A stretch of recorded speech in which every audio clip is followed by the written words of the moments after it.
안녕하세요. 지식코인입니다.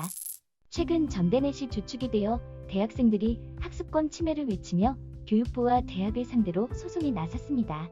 지난 3월부터 꾸준히 등록금 부분 반환을 요구했지만 대학 차원에서는 재정난을 이유로 이를 거부했고 결국 대학생과 학교 간의 소송 싸움까지 번지게 된 것입니다.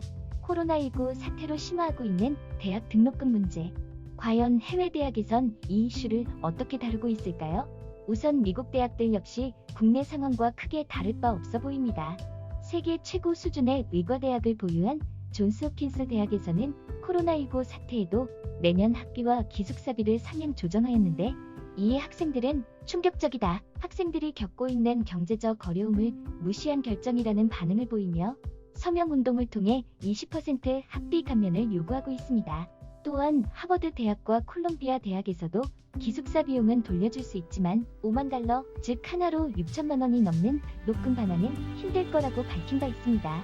지난 3월 이후 사태가 심각해졌던 일본도 학생들의 등록금 반환 운동이 있었습니다. 와세다대 도쿄대에서는 서명운동을 통해 일부 등록금 환불을 요구했지만 효과는 미미했고 결국 교토대 등 극히 소수의 대학에서만 등록금 일부를 돌려주기로 했습니다. 이 밖에도 등록금 부담이 높은 홍콩, 영국, 캐나다에 있는 대학에서도 경제적 위기를 겪고 있는 학생들이 등록금 환불을 요구하고 있습니다. 영국에서는 이미 15,000명이 넘는 학생들이 서명운동에 참여했으며 캐나다에서도 라이엇슨, 토론토 대학 등을 중심으로 학생들이 목소리를 높이고 있습니다. 해외 학생들의 반응 살펴보겠습니다.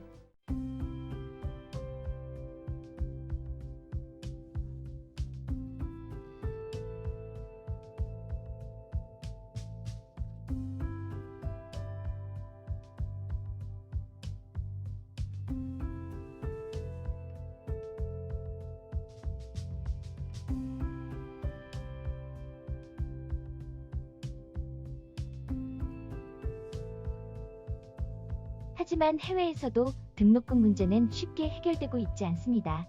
코로나19 사태로 학생들만큼 대학 자체에서도 재정적 손해를 입게 되었고 특히 등록금 수입이 대학 예산의 큰 부분을 차지하는 만큼 환불 결정이 쉽지 않기 때문입니다.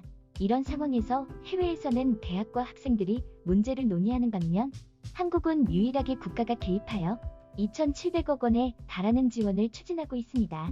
코로나19 사태 이후 국가의 역할이 강조되고 있는 가운데 한국에선 등록금 환불 문제가 국가의 고등교육 분야 개입이 옳은가? 라는 논쟁으로 이어지고 있습니다. 오늘 준비한 영상은 여기까지입니다. 그럼 지코